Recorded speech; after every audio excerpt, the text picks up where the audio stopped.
하나님의 말씀은 야고보서 5장 13절에서 18절입니다. 너희 중에 고난당하는 자가 있느냐?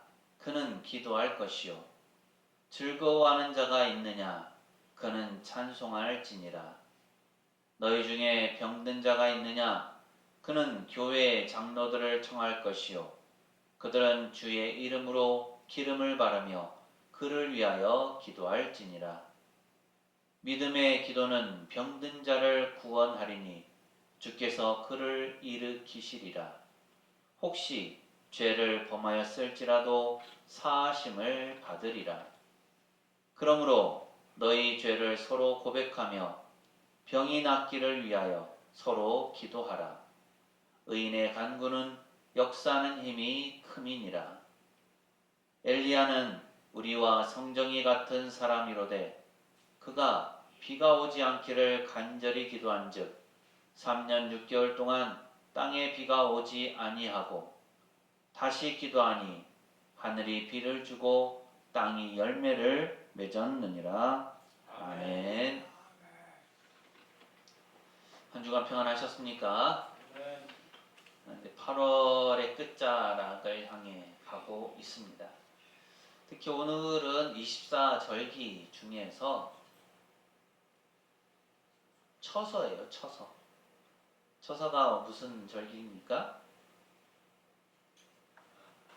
더위가 물러간다. 네, 더위가 물러간다는 뜻의 절기예요. 그래서 나온 말이 처서 매직이라는 말이 있습니다. 무슨 말일까요?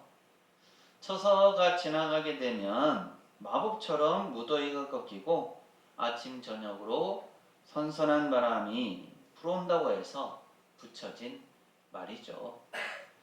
오늘 아침에도 보니까 살짝 처서여서 그런지 모르겠지만 공기가 어제보다는 선선해졌다라는 느낌이 들기도 했습니다. 그런데 아직까지 아시는 것처럼 낮에 더위 기세는 맹렬합니다.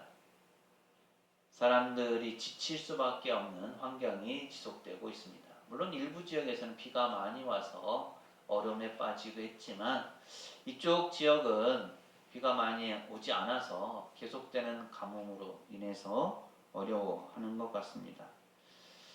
농작물들은 마지막 결실을 앞두고 뜨거운 햇볕과 싸우면서 단비를 기다리고 사람들도 긴 여름철, 특히나 올해에는 정말 말할 수 없는 무더위, 폭염과 싸우면서 육체적으로나 정신적으로, 영적으로 많이 지쳐있는 상태입니다. 그러다 보니까 신앙인들도 예배 자리에 나오기가 쉽지 않아지고요. 또 기도하기가 쉽지 않은 때가 바로 이때인 듯 보입니다. 하지만 우리가 잘 알다시피 기도는 영혼의 호흡이에요. 우리의 호흡이 멈추면 죽습니다. 영혼의 호흡도 마찬가지이죠. 기도가 멈추면 영혼의 호흡이 멈추게 되는 것이고 영혼의 호흡이 멈추면 우리의 신앙의 겉보기에 아무리 화려해 보여도 서서히 죽어갈 수밖에 없습니다. 오늘 우리가 읽은 야고보서의 말씀은 이런 고난과 시련 그리고 영적 침체의 위기를 통과하고 있던 초대교회 성도들에게 던지는 가장 준엄하고도 강력한 격려의 메시지입니다. 누구를 향해서 이 편지를 썼느냐? 야고보서의 대상자들은 예루살렘 교회의 박해를 피해 사방으로 흩어진 일명 디아스포라 유대인 그리스도인들이었습니다. 그들은 박해를 피해서 낯선 땅에 정착하면서 나그네로 살아가게 되었고요. 극심한 경제적 착취를 당했고 사회적인 멸시와 핍박을 당했습니다. 엎친 데 덮친 격으로 공동체 내부에는 시기와 다툼이 일어났고 육체의 질병으로 고통을 받는 성도들이 속출했습니다. 그야말로 안팎으로 사면 초과의 어려움을 만난 것이죠. 이런 절망적인 상황 속에서 예수님의 육신의 동생이면서 예루살렘 교회의 기둥이었던 야고보 사도는 이 편지의 마지막 당부의 말에서 하나의 강력한 돌파구를 제시합니다. 그것이 무엇일까요? 바로 기도라는 거죠. 우리가 잘 아는 찬양이 있습니다. 마음이 지쳐서 기도할 수 없고 눈물이 빗물처럼 흘러내릴 때 주님은 우리 연약함을 아시고 사랑으로 인도하시네.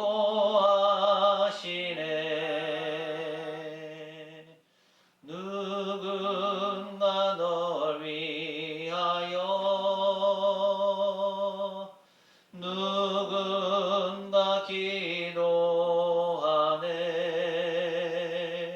내가 홀로 외로워서 마음이 무너질 때 누군가 널 위해 기도하네. 기도는 우리에게 힘이 됩니다. 우리가 오늘을 살아갈 수 있는 것은 누군가 우리를 위해서 기도하기 때문이죠. 물론 근본적으로는 예수님께서 우리의 약함을 아시고 우리를 위해서 기도해 주시기 때문에 그 중보기도의 역사가 우리에게 큰 힘이 되는 겁니다. 우리도 함께 기도함을 통해서 서로에게 큰 힘이 될 수 있기를 바랍니다. 우리 앞뒤 좌우에 계신 분들과 이렇게 인사하실까요? 기도로 하나님과 교통합시다. 기도로 하나님과 교통합시다. 한 번 더 하실까요? 기도의 능력으로 일어섭시다. 기도의 능력으로 일어섭시다. 야고보 사도는 오늘 말씀을 통해서 기도의 구체적인 원리들을 설명하면서 우리 삶의 모든 환경과 감정을 하나님께 맞추는 일부터 시작하라고 권면합니다. 본문 13절 이렇게 말씀하고 있는데 함께 읽습니다. 시작! 너희 중에 고난당하는 자가 있느냐? 그는 기도할 것이요. 즐거워하는 자가 있느냐? 그는 찬송할지니라. 아멘. 이 짧은 한 구절은요, 그리스도인이 인생의 여러 계절들을 지나갈 때 취해야 될 영적 지침입니다. 먼저 너희 중에 고난당하는 자가 있느냐? 그는 기도할 것이요 라고 말씀하죠. 여기서 고난에 해당하는 헬라어는요, 외부 환경에서는 거친 압박과 고통뿐만 아니라 그로 인해서 내면이 낙심하고 심령이 상하는 모든 상태를 포함합니다. 현대인들이 고난을 당하면 대체로 어떻게 하죠? 원망하거나 사람을 찾아가 하소연하거나 술이나 오락으로 그 괴로움을 잊어보려고 합니다. 하지만 성경은 단호하게 가르쳐 주죠. 고난의 때야말로 우리가 하나님께서 나아가는, 하나님께서 우리를 기도의 자리로 부르시는 초청장이라는 겁니다. 고난을 당할 때 기도의 자리로 나아가는 사람은 그 고난 때문에 망하지 않습니다. 도리어 그 고난이 하나님을 깊이 만나는 은혜의 통로가 됩니다. 또 반대로 즐거워하는 자는 어떻게 하라고 말씀합니까? 찬송하라고 말씀하죠. 인생에 좋은 일이 생기고 일이 잘 풀리며 기쁠 때 어떻습니까? 세상 사람들은 자기의 능력을 자랑하거나 쾌락에 취해서 하나님을 잊어버리기 쉽습니다. 사실 영적 침체는 고난의 때에만 오는 게 아니에요. 오히려 너무 평안하고 즐거울 때 방심함으로 찾아오기도 합니다. 야고보는 그래서 그러한 기쁜 일이 있을 때는 그 기쁨의 에너지를 찬송으로 바꾸어서 하나님께 올려드리라고 권면하죠. 결국 이 말씀이 의미하는 것이 무엇일까요? 고난의 때이든 즐거움의 때이든 내 인생의 모든 순간과 감정을 홀로 삭히지 말고 하나님께 나아가서 기도로, 찬송으로 하나님과 소통하라는 겁니다. 삶의 모든 순간을 하나님과 연결하는 삶, 이것이 바로 영적 고난과 어려움을 미연에 방지하는 비결이 되는 거죠. 이어서 14절부터 16절까지는 개인의 기도를 넘어서서 공동체가 함께 드리는 기도의 강력한 능력을 표현합니다. 14절 말씀 함께 읽습니다. 시작. 너희 중에 병든 자가 있느냐? 그는 교회 장로들을 청할 것이요 그들은 주의 이름으로 기름을 바르며 그를 위하여 기도할지니라. 아멘. 당시 초대교회 성도들은요, 육체의 질병으로 인해서 영혼까지 낙심하고 스스로 기도할 힘조차 없는 사람들이 종종 있었습니다. 그때 야고보가 권면하는 거죠. 혼자 알아눕지 말고 교회 지도자들을 청하라고 합니다. 그리고 주의 이름으로 기름을 바르면서 교회 지도자들은 그를 위하여 기도하라고 말씀하죠.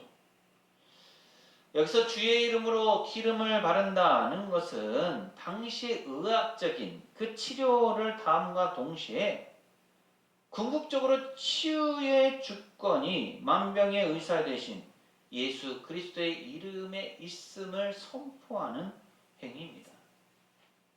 따라서 예수 그리스도의 이름을 가지고 가서 하나님의 능력을 그들 가운데 나타내라는 것이고, 그렇게 되었을 때 그 어려운 부분, 또 아픈 부위가 낫게 된다라는 것을 말씀하죠. 이어서 약속하는 내용들이 15절에 믿음의 기도는 병든 자를 구원하리니 주께서 그를 일으키시리라. 혹시 죄를 범하였을지라도 사함을 받으리라고 말씀합니다. 또 16절 상반절에서는 그러므로 너희 죄를 서로 고백하며 병이 낫기를 위하여 서로 기도하라고 말씀합니다. 여기에 기도의 중요한 원리가 있죠. 기도는 독불장군처럼 혼자만 하는 것이 아니다라는 겁니다. 믿음의 공동체가 함께 침을 지고 부르짖을 때 역사가 일어난다라는 뜻이죠. 여름 휴가철 그리고 무더위 속에서 우리가 경계해야 할 것은요, 영적인 고립이에요. 내가 지금 아프고 내가 지금 낙심해 있다면 부끄러워서 숨지 말고 공동체에 기도 제목을 나누어야 합니다. 구역에 그리고 교회에 내가 지금 힘이 듭니다. 영적으로 메말라 있습니다. 아픕니다. 나를 위해서 기도해 주십시오라고 요청해야 합니다. 그리고 이 요청을 받은 성도들이 함께 모여서 그 연약한 지체를 위해서 눈물로 부르짖을 때 하나님께서 그를 일으키시고 또 죄를 사하시며 주의 광선을 발해 주실 줄 믿습니다. 따라서 우리도 함께 기도하면서 믿음으로 구해야 합니다. 그랬을 때 하나님께서 우리의 기도를 통해서 능력 가운데 역사하십니다. 이렇게 야고보 사도는 함께하는 공동체의 기도를 권면한 후에 기도의 절대적인 능력을 선언합니다.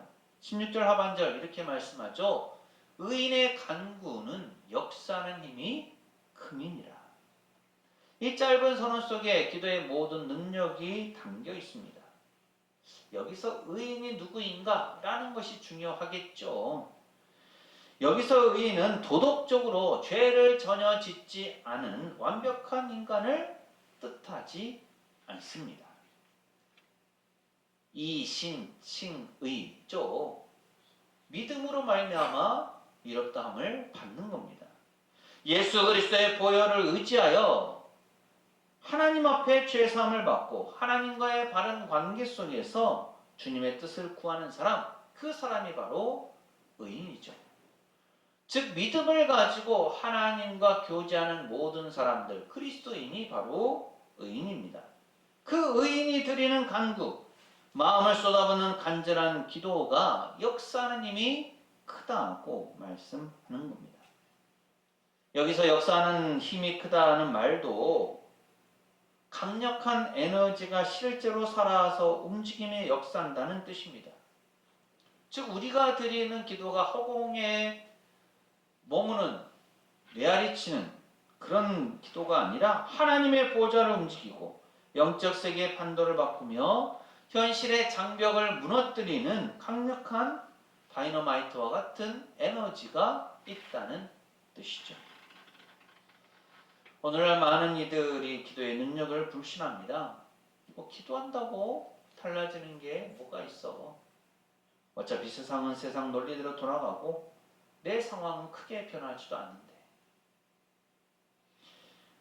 그러면서 기도를 사소한 종교적 위안이나 마음의 수양 정도로 치부해 버립니다. 하지만 이것은 사탄이 주는 철저한 거짓말 계략이죠. 역사는 힘 있는 정치가나 돈 많은 재벌가들에 의해서 움직이는 것처럼 보이지만 영적인 실상은 골방에서 무릎 꿇고 눈물로 부르짖는 의인의 간구를 통해서 하나님께서 역사하고 계심을 믿으시기 바랍니다. 기도는 무능한 인간이 전능하신 하나님의 일하심을 초청하는 가장 강력한 무기입니다. 이 기도의 역사가 얼마나 강력한지를 야고보 사도는 구약의 가장 위대한 선지자 중에 한 명인 엘리야를 통해서 가르쳐줍니다. 17절 말씀 함께 읽습니다. 시작. 엘리야는 우리와 성정이 같은 사람이로되 그가 비가 오지 않기를 간절히 기도한즉 3년 6개월 동안 땅에 비가 오지 아니하고 아멘. 야고보가 엘리야 선지자를 소개할 때 가장 먼저 던지는 수식어가 무엇입니까? 우리와 성정이 같은 사람이라는 표현이죠. 이 말은 무엇입니까? 엘리야가 우리와 다르지 않다라는 뜻이에요. 그래서 이 구절이 주는 위로가 얼마나 큰지 모릅니다. 만약 야고보가 엘리야는 태어날 때부터 영특했고 우리와는 차원이 다른 초인적인 능력을 가진 선지자였다라고 기록했다면 우리는 이 말씀을 들으면서 낙심할 겁니다. 그러니까 엘리야가 기적을 행했지. 나 같은 평범하고 연약한 성도가 무슨 기도한다고 일이 일어나겠어 하고 포기했겠죠. 하지만 야고보는 분명하게 가르쳐 주는 거죠. 엘리야는 우리와 성정이 같은, 우리와 같은 지정의를 가진 한 인간이었다라는 것입니다.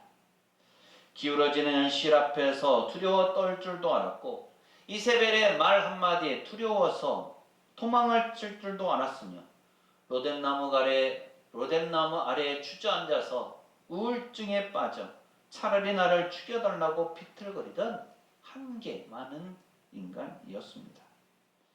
우리처럼 배고프면 지쳐있고 상처받으면 아파했고 낙심하면 모든 것을 내려놓고 싶어 했던 유약한 인간이었습니다. 그런데 그렇게 우리와 똑같이 연약하고 부족함이 많은 엘리야가 어떻게 위대한 기적의 주인공이 될 수 있었을까요? 비결은 그가 가진 스펙이나 능력이 아니라 그가 붙잡았던 기도의 태도와 하나님의 신실하심에 있습니다. 나의 능력은 초라할지라도 내가 기도하는 그 대상, 그 하나님께서 전능하시기 때문에 연약한 인간의 기도를 통해서 위대한 하나님의 역사가 나타나는 것입니다. 그러므로 나는 믿음이 약해서, 나는 부족해서 기도해도 소용없어 라는 핑계를 멈추고 엘리야를 세우신 하나님을 바라보면서 기도의 자리로 나아갈 수 있어야 하겠습니다. 그 엘리야가 드린 기도의 구체적인 역사가 17절 하반절에 있는데요. 그가 비가 오지 않기를 간절히 기도한즉 3년 6개월 동안 땅에 비가 오지 아니하고 라고 말씀하죠. 엘리야는 당시에 가장 포악한 왕이었던 아합 왕 시대에 극심한 우상 숭배와 제약으로 물든 이스라엘 백성들을 깨우치기 위해서 하나님의 뜻에 따라 비가 오지 않기를 기도했습니다. 오늘 말씀은 그가 어떻게 기도했다고 표현합니까? 간절히 기도했다고 합니다. 이 말씀을 히브리적 표현을 조금 더 살려서 직역한다면 기도하고 또 기도했다라는 뜻입니다. 즉 기도의 영속에 완전히 몰입하여 온 마음과 생명을 쏟아 부어가면서 기도했다는 뜻이죠.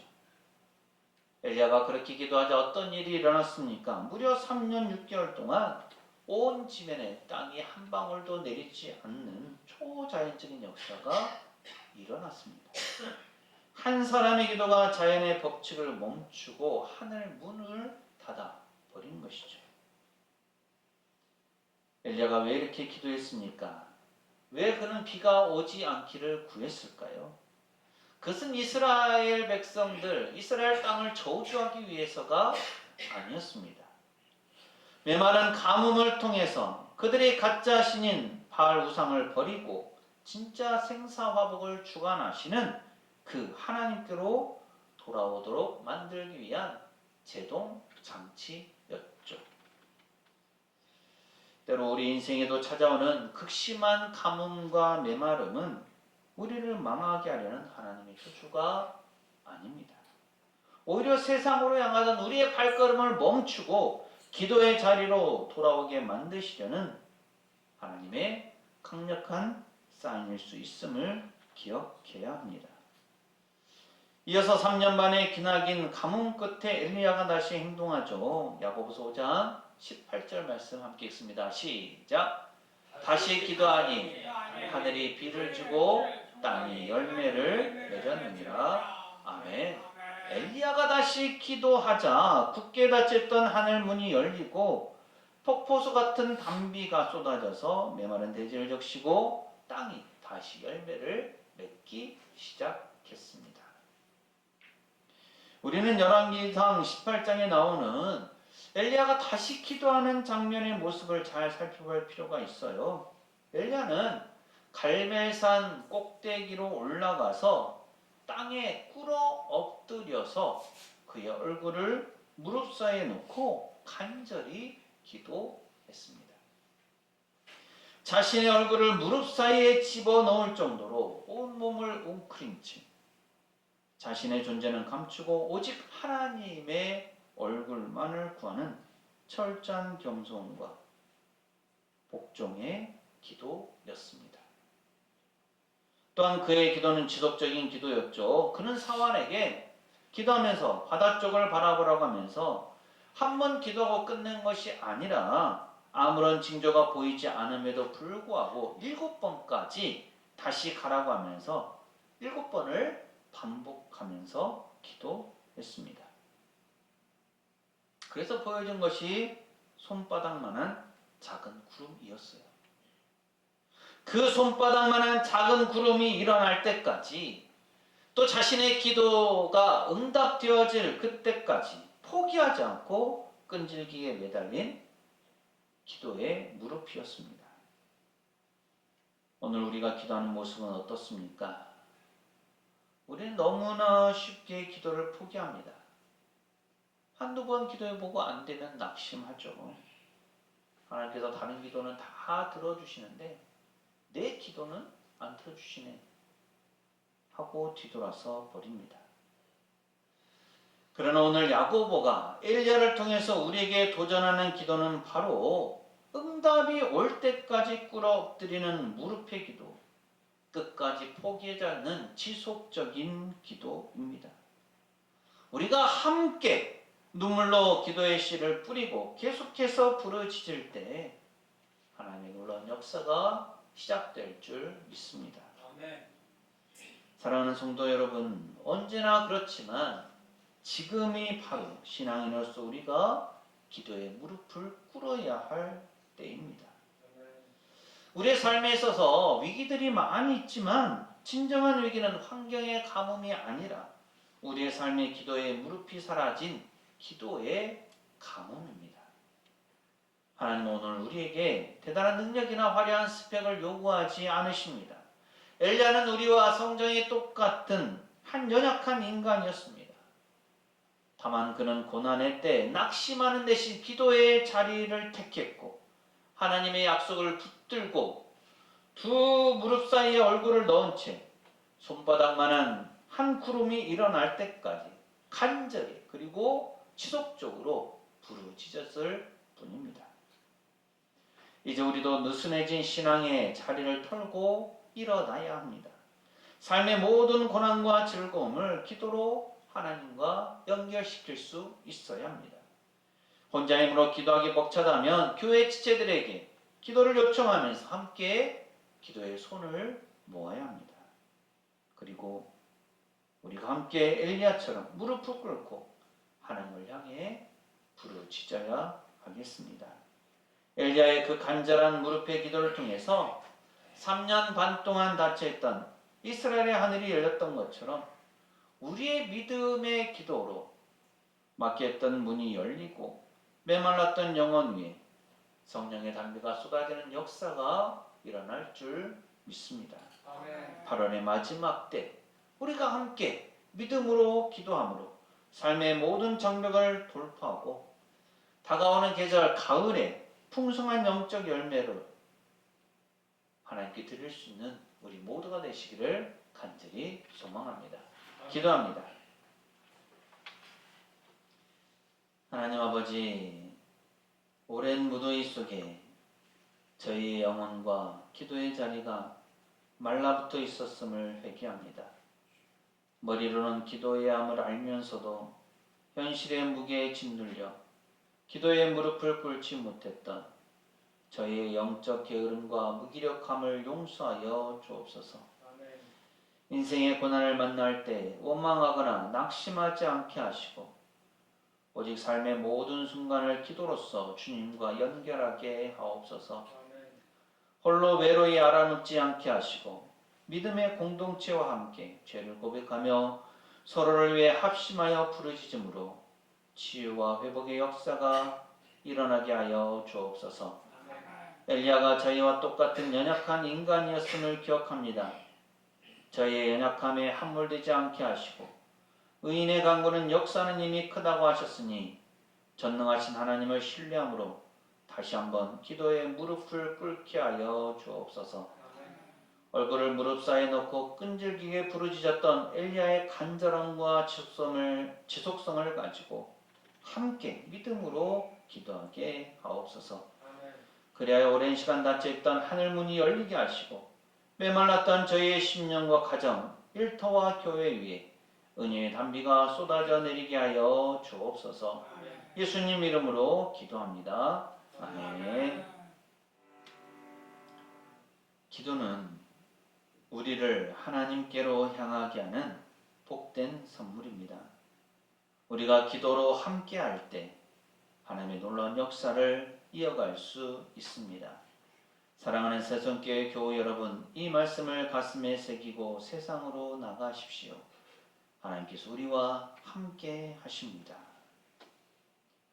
지금은 우리 주님 예수 그리스도의 은혜와 아버지 하나님의 무한하신 사랑하심과 보혜사 성령님의 충만 교통하심이 함께 믿음으로 기도함으로 하나님의 능력을 덧입고 승리하기를 소망하는 세상교회 모든 교우들의 삶과 가정과 생업과 사역 위에 이 한 주간의 모든 생활 가운데 오늘 예배에 참여한 모든 이들과 우리 교회 위에 영원토록 함께 하시기를 간절히 축원하옵나이다.